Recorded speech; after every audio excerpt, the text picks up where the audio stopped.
Bienvenue dans cette capsule vidéo qui aura pour objectif de vous expliquer les différences qui peuvent exister entre le poids et la masse. Cette capsule reprend les documents de cours de façon à mieux vous les expliquer. Vous trouverez dans ces objectifs savoir différencier masse et poids. Le document 1, 2 et 3 y font référence. Savoir différencier action et interaction. Le document 6, mais dans la vidéo, vous aide à comprendre la différence entre une action et une interaction. Soyez attentif lors de son visionnage. Connaître la relation de la force de pesanteur, appelée poids, avec la relation suivante, P est égal à la masse fois G, l'intensité du champ de pesanteur local. Nous aurons tous les détails dans le document numéro 3. Rappel, il y aura tracé un graphique avec le document 7 qui ne sera pas expliqué dans cette capsule vidéo, mais qui sera repris en visioconférence. Tracer un vecteur force qui sera vu dans le document 4 et surtout le document 6. Le vecteur est aussi vu en mathématiques.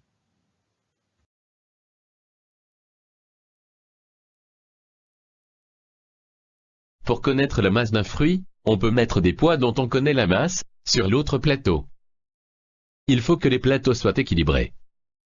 En additionnant ces poids, on trouvera, donc la masse de l'ananas. 200 plus 200 plus 10 égale 410. L'ananas pèse 410 grammes. Nous nous retrouvons face à une balance de Roberval, avec deux plateaux. Ces deux plateaux sont à l'équilibre, ce qui signifie que l'objet à gauche, c'est-à-dire le citron, est bien à la même masse que les masses marquées qui sont à droite, c'est-à-dire 50 grammes, plus 20 grammes, plus 5 grammes. Voici une balance électronique. Cette balance électronique peut nous servir à peser des objets. L'objet posé sur la balance appuie sur le plateau de la balance enregistre l'écrasement lié à la masse de cet objet. En mesurant cet écrasement, c'est-à-dire la force avec laquelle l'objet appuie sur le plateau de la balance, elle va le convertir grâce à un circuit électronique en masse. Elle convertit donc la force qui appuie sur le plateau en masse. Nous sommes cette fois-ci non pas face à une balance, mais face à une balance électronique qui a été coupée en deux de façon à ce qu'on voit l'intérieur. Lorsque l'on pose un objet sur son plateau, il exerce une force qui écrase ce plateau et le fait descendre.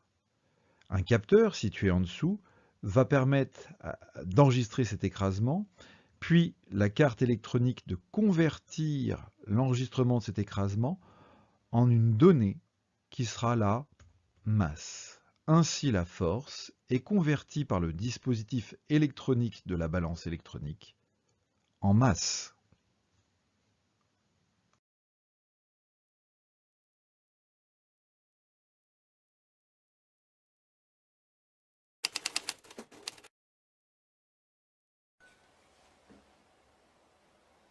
Vérifiez si le dynamomètre est bien étalonné.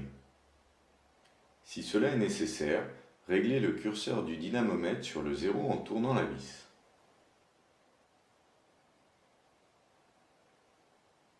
Le haut du curseur doit se trouver au niveau de la graduation 0. Réalisez votre pesée en suspendant un objet au dynamomètre.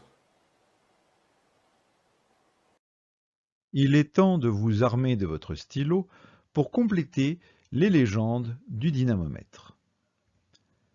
Ici, qui maintient la tige, c'est le ressort. Puis le curseur qui permettra de faire une mesure lorsqu'il est correctement réglé à 0. Une échelle graduée qui permettra de mesurer l'allongement et donc de donner une valeur en newton. Et le crochet pour pouvoir mettre l'objet qui va tirer sur la tige métallique et donc le ressort.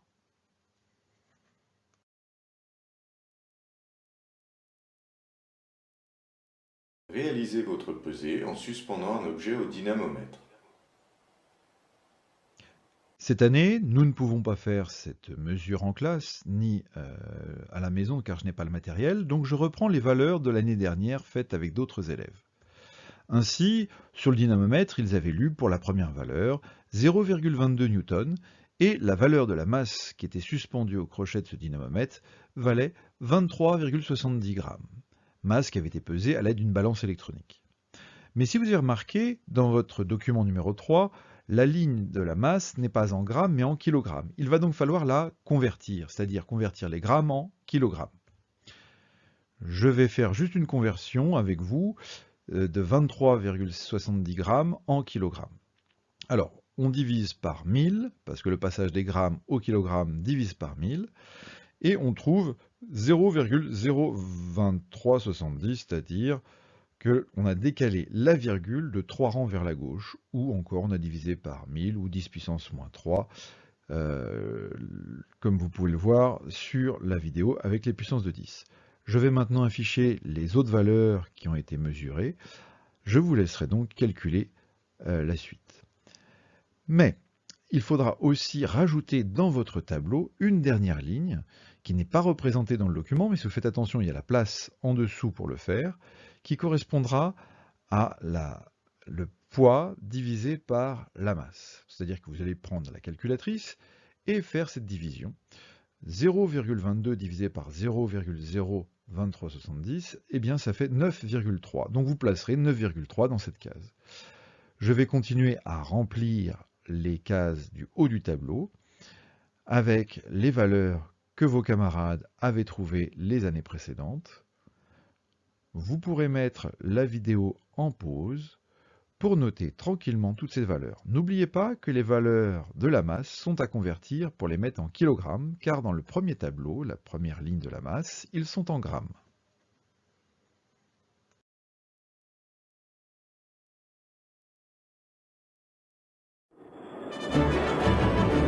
Une minute de science, s'il vous plaît. Les gens qui ont la tête en bas ne tombent pas. Une force d'attraction les maintient sur Terre. Les corps dans l'espace sont attirés vers le sol par cette même force. Cette force, c'est la gravité. La loi de la gravité dit que tous les corps matériels s'attirent mutuellement. Quand on saute, la gravité nous ralentit et accélère notre chute. Plus la masse des corps est importante, plus la gravité est forte. Comme la masse de la Lune est plus petite que celle de la Terre, la gravité sur la Lune est plus faible. Les corps y sont 6 fois plus légers. Plus les objets s'éloignent les uns des autres, plus la gravité diminue jusqu'à nous permettre de flotter. Aïe aïe. Alors, ici, nous nous retrouvons dans le document 4 avec la présentation d'un schéma, avec deux masses, deux corps qui ont une masse, le corps A qui a une masse A et le corps B qui a une masse B. Deux corps qui ont une masse s'attirent respectivement. Il s'agit donc ici d'une interaction, c'est-à-dire d'une action réciproque. A attire B et B attire A. D'ailleurs, on voit qu'il y a deux forces, F de B sur A et F de A sur B.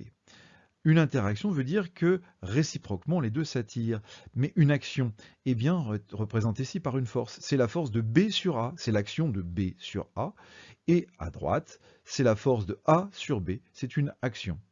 Deux actions forment une interaction. Alors pour pouvoir calculer correctement à partir de la formule de la gravité universelle, nous avons besoin de connaître la constante de gravité universelle qui vaut 6,67 10 puissance moins 11 dans le système international. Rassurez-vous, cette formule sera beaucoup mieux étudiée en seconde et surtout plus étudiée en seconde. Nous allons en troisième surtout axer sur le poids est égal à la masse fois G, G l'intensité du champ de pesanteur local, mais ce ne sera pas un G majuscule, un G minuscule. Et nous verrons qu'il y a une relation entre le G qui est écrit du document 4, qui est un majuscule, qui est une constante de gravitation universelle, et le petit g, qui est l'intensité du champ de pesanteur local, qui lui va varier et ne sera pas une constante. Mais ça, Nous verrons ça progressivement dans les documents et le cours aussi.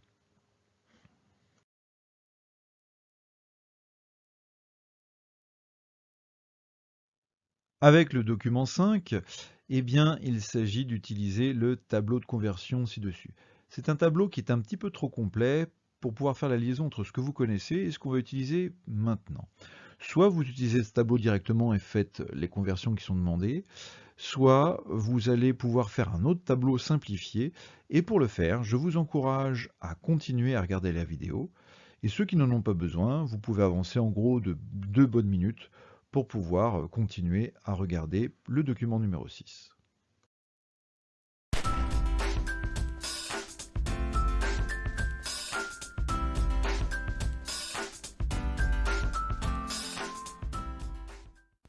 Pour convertir des unités en sens physique, il faut savoir qu'on n'utilise pas tous les multiples et sous-multiples. On utilise en général ceux allant de 1000 en 1000. On aura par exemple kilo, qui signifie 1000 en grec, méga, c'est-à-dire 1 million, giga, qui veut dire 1 milliard, et tera, qui veut dire 1000 milliards. Dans l'autre sens, on aura milli, qui signifie 1 millième, micro, qui signifie 1 millionième, nano, qui signifie 1 milliardième, et pico, qui signifie 1 millième de milliardième. Quand on dit kilomètre, on dit donc en fait 1000 mètres. On a donc 1 km égale 1000 mètres, et donc 5 km signifie 5000 mètres. Quand on dit milliampère, on dit en fait millième d'ampère. 1 milliampère, c'est donc 1 millième d'ampère, soit 0,001 ampère. Pour passer d'une unité à l'unité la plus proche en physique, on multiplie ou divise par 1000. On multiplie par 1000 quand on va vers une unité plus petite, et on divise quand on va vers une unité plus grande. Si cela paraît bizarre, imaginons que l'on échange une pièce de 1 euro contre des pièces de 1 centime d'euro.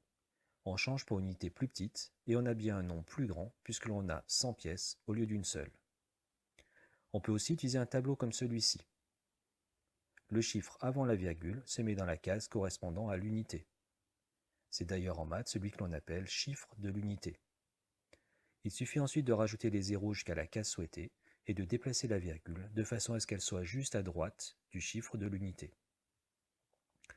Entraîne-toi maintenant avec les unités ci-dessous. Pense bien que l'unité en elle-même n'a aucune importance, ce sont les préfixes qui comptent. Mets en pause pendant que tu cherches, puis relance la vidéo pour la correction. Voici la correction. Si tu t'es trompé, vérifie que tu as bien respecté les règles expliquées précédemment.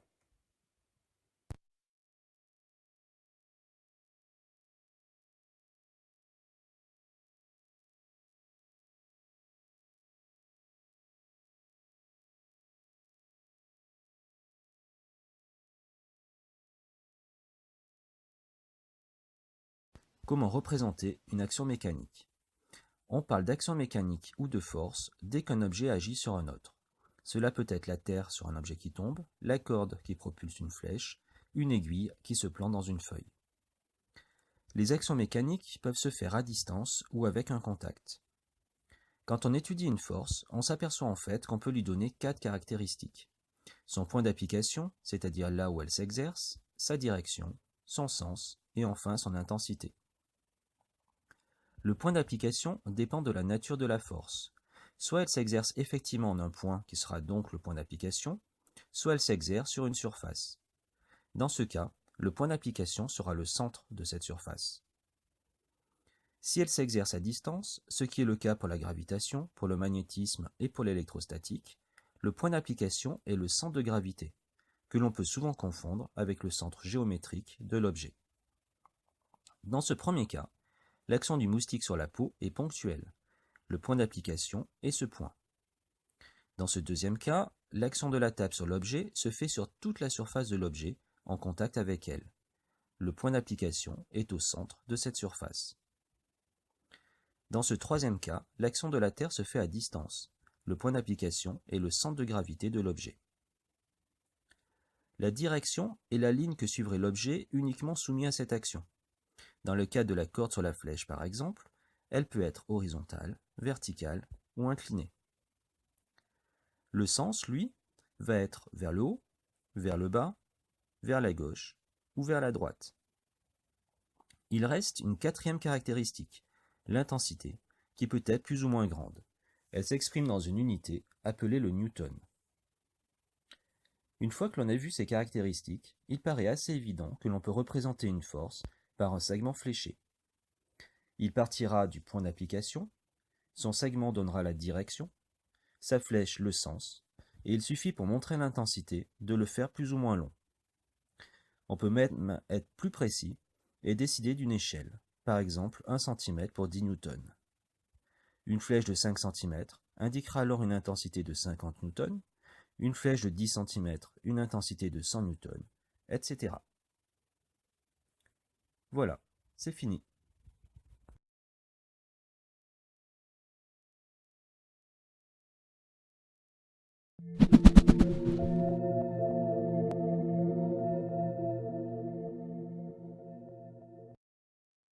Voici la représentation d'un vecteur. Alors, il manque sur ce schéma différents éléments, notamment les 4 caractéristiques d'un vecteur. Eh bien, la première caractéristique correspond à définir son point d'application. Le point d'application est, comme vous le voyez, opposé sur ce segment de droite à la flèche qui, elle, va indiquer son sens. Premier point donc vérifié, qui est première caractéristique du vecteur, c'est le point d'application. Deuxième caractéristique du vecteur, c'est sa direction. La direction, ou encore droite d'action, peut avoir 2 sens. Peut avoir un sens de ce côté, ou bien un sens de ce côté. Donc ce n'est pas à confondre avec une direction que l'on demanderait à quelqu'un. Quelle est la direction, par exemple, de la cantine? Et bien sûr, tout le monde pointerait le doigt vers la cantine. Et bien ici, une direction, c'est pointer les doigts dans les 2 sens. Ne pas confondre donc en physique la direction et le sens qui est bien sûr marqué par cette flèche du vecteur, qui permet comme ça de bien voir dans la direction, sur la direction, dans quel sens on se déplace. Et enfin, la valeur qui correspond sur un schéma, donc sur une représentation graphique comme actuellement, plus la flèche est longue, plus le vecteur aura une intensité forte, c'est-à-dire plus la valeur du vecteur sera forte. Ainsi, sur un même schéma, si on compare 2 flèches, par exemple ici cette flèche bleue et puis celle que je vais tracer maintenant en un bleu un peu plus foncé, si je trace ici cette flèche d'un vecteur, on voit qu'en comparant les deux, le dernier vecteur que j'ai tracé est plus petit, donc sa valeur sera moins grande que celle du vecteur qui a été tracé en premier. Alors des vecteurs dont nous avons peut-être déjà parlé, notamment en classe de 4e, ce sont les vecteurs vitesse. Et les vecteurs vitesse ont été déjà tracés parfois sur des trajectoires, comme on peut le voir à présent. Une trajectoire qui va en un point avoir un vecteur qui sera tangent à cette trajectoire. Ainsi, un vecteur vitesse a un point d'application. Le point, par exemple, A3, a une direction, soit la tangente à ce point-là, et un sens, le sens de déplacement, la plupart du temps, et une valeur. D'ailleurs, si on veut comparer le vecteur V3 et le vecteur V6, donc ce vecteur-là et ce vecteur-là, on s'aperçoit qu'ils n'ont pas la même direction, qu'ils ont sensiblement le même sens, qu'ils n'ont pas le même point d'application, qu'ils ont une valeur aussi légèrement différente. V3 est une vitesse qui est plus petite que la vitesse V6, car sa distance sur le schéma, la longueur de ce vecteur, est plus petite pour V6 que pour V3.